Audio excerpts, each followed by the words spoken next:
Hi అండి. ఇంకా Bobby police స్టేషన్లో ఉన్నాడు కదా, ఈ సన్నీ అరెస్ట్ చేపిస్తాడు కదా. ఆ జానకిని చంపేసింది ఈ బాబీయే. అది కాకుండా జానకి చనిపోయిన ప్లేస్కి 100 అడుగుల దూరంలోనే ఇంకా ఈ బాబీకి సంబంధించిన చెప్పులు అవి ఇవి ఉన్నాయని చెప్పేసి లేనిపోని నిందలన్నీ వేసి ఆ బాబీ అరెస్ట్ అయ్యేటట్టుగా చేస్తాడు కదా. ఆ బాబీ ఏమో పోలీస్ స్టేషన్లో కూర్చుంటాడు. అయ్యో నా శివ ఏంటి నన్ను చూడటానికి రావట్లేదు, నా శివ ఎలా ఉన్నాడు, జానకి ఎలా ఉందో అని చెప్పేసి ఆ సత్యం ఏమో హాస్పిటల్లో పాపము బాధపడిపోతూ ఉంటుంది. ఇంకా అప్పుడే బాబీ దగ్గరికి వస్తారు కదా అష్టలక్ష్మి డాషు, ఇద్దరు వస్తారు. అష్టలక్ష్మి వాళ్ళ అన్నయ్యని చూసి, ఏందన్నయ్యా నువ్వు ఇలా ఉండిపోయావేంటి పోలీస్ స్టేషన్లో, అయినా నువ్వు జానకిని చంపడం ఏంటన్నయ్యా, అయినా కూడా నిన్ను ఇలా అరెస్ట్ చేసి ఇలా పెట్టారేంటి, అమ్మకి తెలిస్తే ఎంత బాధపడుతుందో కదా అనేసి ఆ అష్టలక్ష్మి వెక్కిళ్ళు వెక్కిళ్ళు పెట్టి కొన్ని వాళ్ళ అన్నయ్య చేతులు పట్టుకొని ఏడుస్తూ ఉంటుంది. అప్పుడే డాష్ వచ్చి, అల్లుడు ఇంతకీ నువ్వు అరెస్ట్ అయ్యి పోలీస్ స్టేషన్లో ఉన్నావని మీ అమ్మకి తెలుసు కదా, చూడటానికి ఒక్కసారైనా వచ్చారా అనేసి స్వరమ్మ గురించి డాషు బాబీ దగ్గర మాట్లాడితే, బాబీ మా అమ్మ రాలేదు అన్నట్టుగా తల ఊపుతాడనమాట.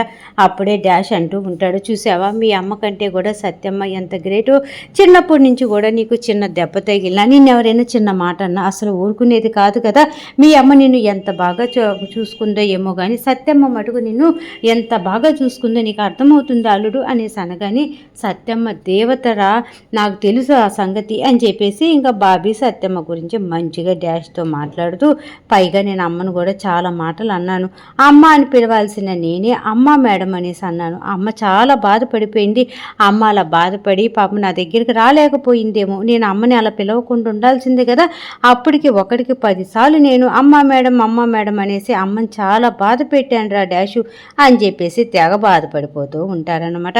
ఇంకా అప్పుడే బాబీ అంటూ ఉంటాడు, చూడు డాషు నా గురించి పక్కన పెట్టండి, సత్యమ్మని జాగ్రత్తగా చూసుకో, కలర్ని జాగ్రత్తగా చూసుకో, అష్టలక్ష్మిని కూడా జాగ్రత్తగా చూసుకో అనేసి ఇంకా బరువు బాధ్యతలన్నీ కూడా డాష్కి చెప్తూ ఉంటే, చూడల్లుడు నువ్వు బయటికి రావటం కోసం మన డాక్టర్ అమ్మ చాలా ఏర్పాట్లు చేస్తుంది, అలా కాకుండా నువ్వు ఏ తప్పు చేయలేదు, ఆ తప్పు చేసిన వాళ్ళని పట్టుకోవటం కోసం డాక్టర్ అమ్మ ట్రై చేస్తూ ఉంది, నువ్వు త్వరలోనే బయటికి వస్తావు, కాబట్టి నువ్వు మా గురించి ఏం ఆలోచించద్దు, సత్యమ్మని అష్టలక్ష్మిని అందరినీ నేను జాగ్రత్తగా చూసుకుంటా, ఎప్పుడైనా నీ మాట నేను కాదన్నానని చెప్పు, నువ్వు చెప్పిన విధంగానే కదా ఇన్ని రోజులు చేసింది, కాబట్టి నువ్వు ధైర్యంగా ఉండు అల్లుడు అని చెప్పేసి పాపం బాబీకి కూడా ధైర్యం చెప్తూ ఉంటాడు డాషు. ఇంకా బాబీ అంటాడు, అష్టలక్ష్మిని తీసుకొని ఇంక నువ్వు బయలుదేరు డాషు అనేసి అనగానే అష్టలక్ష్మి ఏమో అస్సలు చేతులు వదిలిపెట్టకుండా అన్నయ్య అన్నయ్య అనేసి ఏడుస్తూ ఉంటే, అష్టలక్ష్మి నేను ఏడవద్దని చెప్పాను కదా, నువ్వు డాష్ తోటి ఇంటికి వెళ్ళు, నేను త్వరలోనే ఇంటికి వచ్చేస్తాను అని చెప్పేసి బాబీ చెప్తాడనమాట. వెంటనే ఇంకా డాషు అష్టలక్ష్మిని తీసుకొని ఇంటికి బయలుదేరతాడు. ఎక్కడ ఇలా జరుగుతూ ఉంటే సన్నీ ఉన్నాడు కదా, సన్నీ సహదేవ్తో ఇద్దరు మాట్లాడుకుంటూ ఉంటారు. సహదేవ్ని అడుగుతాడనమాట, సహదేవ్ నువ్వెవరినైనా లవ్ చేసావా, నీకు అసలు ప్రేమ గురించి తెలుసా, ప్రేమించేవాళ్ళు మామూలుగా ఉండదు, అలా అలా అలా అలా విహరిస్తూ ఉంటారు, ఆ ప్రేమకు ఉన్నటువంటి మహత్యమే అది సహదేవ్, నా కోసం హాసిని పుట్టింది, హాసిని కోసమే నేను పుట్టామనేటట్టుగా ఉంటాం కదా మా ఇద్దరి జంట, ఇప్పుడు నాకు అడ్డు లేకుండా పోయింది, ఇన్ని రోజులు జానకి ఉంది, ఆ జానకిని లేపేశాము, ఆ జానకికి కనపడట్లేదని సత్యమ్మ హాస్పిటల్ పాలైపోయింది, ఈ జానకినే చంపింది బాబీ గాడేనని చెప్పేసి బాబీ గారిని అరెస్ట్ చేసి పోలీస్ స్టేషన్లో ఉండేటట్టు పంపించాం, ఆ తర్వాత జైలుకి పంపిస్తాం, వాడు బతుకంతా జైల్లోనే సరిపోతుంది, ఇంకా నేను హాయిగా హాసినిని పెళ్లి చేసుకొని సంతోషంగా ఉండటమే, ఇంకా హాసిని నా కోసమే పుట్టిందని చెప్పేసి నువ్వైనా నమ్ముతావా సహదేవ్ అని సన్నీ సహదేవ్తో అంటూ ఉంటే, సహదేవ్ అంటాడు, అయినా కూడా మేడం గురించి మీరు అంత ఆలోచించి అంత బాధపడాల్సిన పనేముంది సార్, తాలిబొట్టు కట్టేస్తే సరిపోతుంది కదా అనేసి సహదేవ్ అంటాడు. వెంటనే సన్నీ అంటాడు, ఇలాంటి సోది ఐడియాలు ఎప్పుడైనా నీకు ఇచ్చానా, నాకు ఇవ్వమని నేను నిన్నేమన్నా అడిగానా, మరి ఏం అడగకుండా ఇవ్వకుండానే నువ్వు తిరిగి ఇస్తావేంటి, నాకు ఇలాంటివి నచ్చవు సహదేవ్, ఎవరైనా ఒక వ్యక్తిని ప్రేమించినప్పుడు తను మనల్ని ప్రేమించాలి, ప్రేమించేటట్టుగా చేసుకోవాలి సహదేవ్, అప్పుడే పెళ్లి చేసుకున్నా సంతోషంగా ఉండగలుగుతాం, అంతేగాని నాకు ఇష్టం ఉండి హాసినికి ఇష్టం లేదనుకో ఏమన్నా బాగుంటుందా అనేసి సహదేవ్ సన్ని ఇద్దరు కలిసి మాట్లాడుకుంటూ ఉంటారు.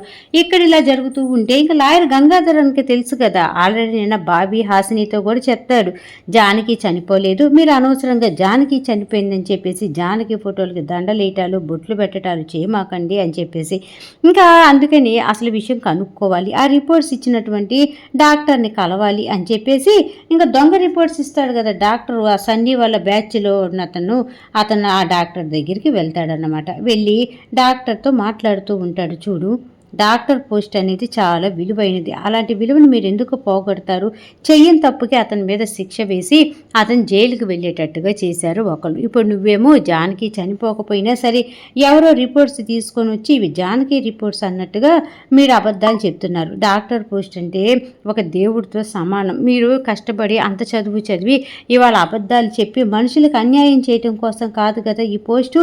నేను ఒకసారి మీ మీద కంప్లైంట్ ఇచ్చాను అనుకో, మీ పోస్ట్ ఏమవుతుంది, మీ బ్రతికేమవుతుందో ఒక్కసారి ఆలోచించుకోండి అని చెప్పేసి బాగా భయపిచ్చేస్తూ ఉంటాడు. నేను లాయర్ అన్న విషయం మీకు తెలుసు, నేను ఏదైనా ఒక విషయం గురించి ఆలోచించాను అంటే ఆ విషయాన్ని ఛేదిచ్చేదాకా కూడా వదిలిపెట్టను. ఇప్పుడు మీరు ఇచ్చిన రిపోర్ట్స్లో ఉన్నటువంటిది జానకివి కాదు, అది నాకు తెలుసు. నేను ఆ విషయం పైకి వెళ్ళి చెప్పాననుకో వాళ్ళు ఇంకా మీ మీద యాక్షన్ తీసుకుంటారు, మీ బతుకు నాశనం అయిపోతుంది, ఎవరో గురించి మీ లైఫ్ నాశనం చేసుకుంటారా అనేసి గంగాధరం బాగా డాక్టర్ని భయపిస్తూ ఉంటే ఇంకా డాక్టర్ భయపడిపోతారు. ప్లీజ్ లాయర్ గారు, మీరు ఈ విషయం బయట ఎక్కడ చెప్పమాకండి, నాయన డబ్బులకి ఆశపడి తను జానకి బాడీ రిపోర్ట్స్ కాకపోయినా సరే నేను జానకివి అని చెప్పేసి అబద్ధం చెప్పి దొంగ రిపోర్ట్స్ ఇచ్చాను, నేను నిజం ఒప్పుకుంటాను, ఇదిగోండి ఒరిజినల్ రిపోర్ట్స్ అని ఆ గంగాధరానికి ఒరిజినల్ రిపోర్ట్స్ అయితే ఇచ్చేస్తాడనమాట ఆ డాక్టర్ గారు. ఇంకా గంగాధర హ్యాపీగా నవ్వుకుంటూ అక్కడి నుంచి వెళ్ళిపోతాడు. ఇక్కడ ఇలా జరుగుతూ ఉంటుంది కదా. ఇంకా సత్యమ్మకి హాసిని ట్రీట్మెంట్ ఇస్తూ ఉంటుంది కదా. సత్యం అడుగుతూ ఉంటుందన్నమాట, జానకి ఏమన్నా కనపడిందా డాక్టర్ అమ్మ అనేసి అనగాని ఏం కనపడలేదు, ఆ జానకి కోసమే మేము వెతుకుతున్నాం, నువ్వు ఇదంతా మైండ్లో పెట్టుకో మాకు సత్యమ్మ, నువ్వు ప్రశాంతంగా ఉంటే కదా త్వరగా కోలుకుంటావు, అప్పుడు మనందరం కలిసి జానకిని వెతికి తీసుకొచ్చుకోవచ్చు కదా అనేసి హాసిని సత్యమ్మకి ధైర్యం చెప్తూ ఉంటుంది. శివ రాలేదేంటి అనేసి శివ గురించి అడుగుతుంది. హాసినికి ఏం చెప్పాలో అర్థం కాదు, ఒళ్ళంతా చెమట్లు పట్టేస్తూ ఉంటాయి. సత్యమ్మ అబద్ధం చెప్పలేం, అబద్ధం చెప్పినట్టుగా అనుమానం వస్తే సత్యమ్మకి దొరికిపోతామనేసి ఆలోచించే లోపే అక్కడికి డాషు అష్టలక్ష్మి ఇద్దరూ వస్తారు.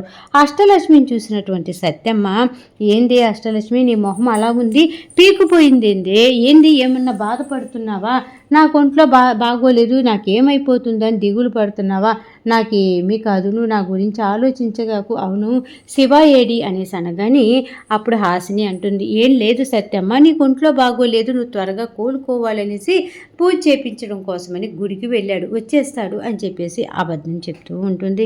ఇంకా హాసిని చెప్పిన అబద్ధాలకి అష్టలక్ష్మి తెగ బాధపడిపోతూ ఉంటుంది.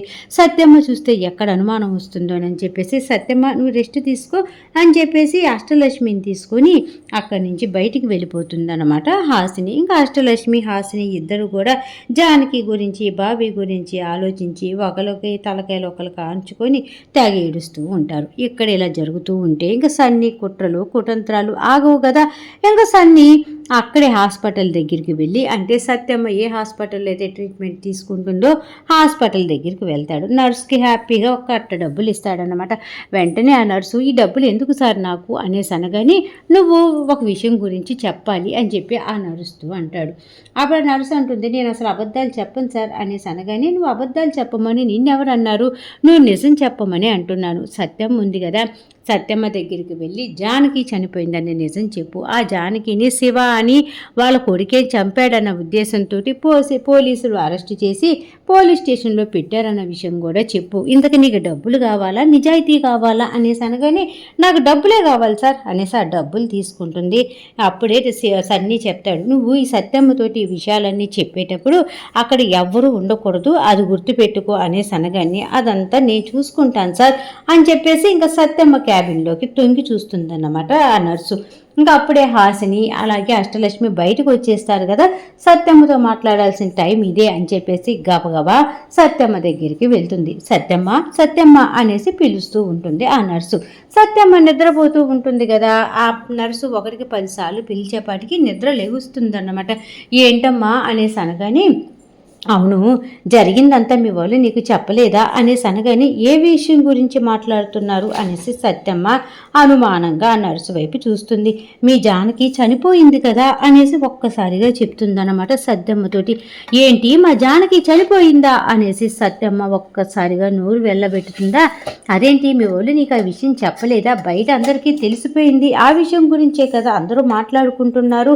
అవును, ఇంతకీ జానకిని చంపింది మీ కొడుకు శివానే అంట, అందుకే శివాని అరెస్ట్ చేసి జైల్లో పెట్టారంట అనేసి అనగానే సత్యమ్మకి ప్రాణాలు పోయినంత పని అవుతుంది. ఏంది, మాకు మేనకోడలు జానకి చనిపోయిందా?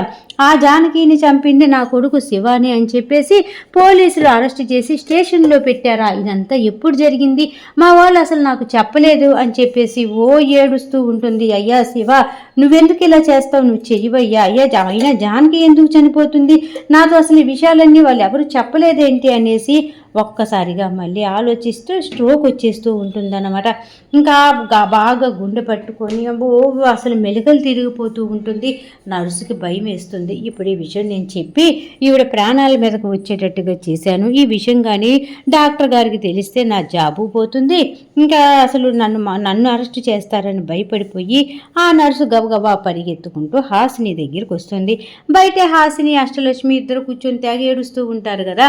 మేడం మేడం, ఆ సత్యమ్మకి మళ్ళీ స్ట్రోక్ వచ్చింది మేడం అనేసి అనగాని, ఇదేంటి సత్యమ్మకి స్ట్రోక్ రావటం ఏంటి? ఇందాకే కదా నేను ఇంజెక్షన్ ఇచ్చొచ్చాను, మళ్ళీ సత్యమ్మకి స్ట్రోక్ రావటం ఏంటిరా దేవుడా అని చెప్పేసి అష్టలక్ష్మి అలాగే హాసిని ఇద్దరు పరిగెత్తుకుంటూ సత్యమ్మ దగ్గరికి వెళ్తారు. అప్పటికే సత్యమ్మ గుండె పట్టుకొని మెలికలు తిరిగిపోతూ ఉంటుందన్నమాట. సత్యమ్మ సత్యమ్మ ఏమైంది సత్యమ్మ నీకు అని చెప్పేసి హాసిని అష్టలక్ష్మి అందరు కంగారు పడిపోతూ ఉంటారు. ఏంది డాక్టర్ అమ్మ, జానకి చనిపోయిందన్న విషయం నాకెందుకు చెప్పలేదు అనేసి ఒక్కసారిగా సత్యమ్మ హాసినిని అడుగుతుందన్నమాట. హాసిని బిత్తరపోతుంది. ఈ విషయం అసలు సత్యమ్మకి ఎలా తెలిసింది అనేసి బిత్తరపోతూ, అదే అంత అబద్ధం సత్యమ్మ, జానకి ఎందుకు చనిపోతుంది? జానకి ఎక్కడుందో తెలియటం కోసమే కదా శివ వెతుకుతున్నాడు, మరి జానకి చనిపోయిందని అంటావేంటి అనేసి అనగానే, లేదు జానకి చనిపోయింది, మీరు నాకు అబద్ధం చెప్తున్నారు, పైగా జానకిని చంపింది ఆ శివాని అని చెప్పేసి శివాని అరెస్ట్ చేశారంట కదా, ఈ విషయాలన్నీ నా దగ్గర ఎందుకు దాచిపెట్టారు డాక్టర్ అమ్మ అని చెప్పేసి ఇంకా సత్యమ్మ అదే పనిగా అడుగుతూ ఉంటుందన్నమాట హాసిని ఏమో భయంతో ఒక పక్క సత్యమ్మకి స్ట్రోక్ వచ్చేస్తుంది కదా. సత్యమ్మ గుండె పట్టుకొని నాకు నిజం చెప్పు డాక్టర్ అమ్మ, నిజంగానే నా కోడలు జానకి చనిపోయిందా? ఆ శివాని పోలీసులు అరెస్ట్ చేశారా? ఇదంతా జరిగిందా? అసలు ఇదంతా ఎలా జరిగింది? ఎందుకు అరెస్ట్ చేస్తారు నా కొడుకుని? అయినా నా కొడుకు ఎందుకు అరెస్ట్ ఈ తప్పు చేస్తాడు?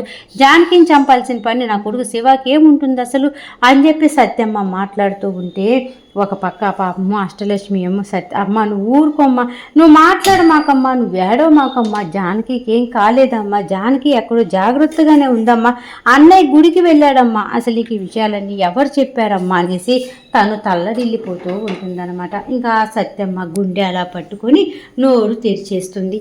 హాసిని భయపడిపోతూ ఉంటుంది, అష్టలక్ష్మి ఏడుస్తూ ఉంటుంది. ఇదంతా కూడా సన్ని ఒక పక్కన కిటికీలో నుంచి హాయిగా చూస్తూ ఉంటే ఆ నర్సు పక్కన తప్పుకుంటుందన్నమాట.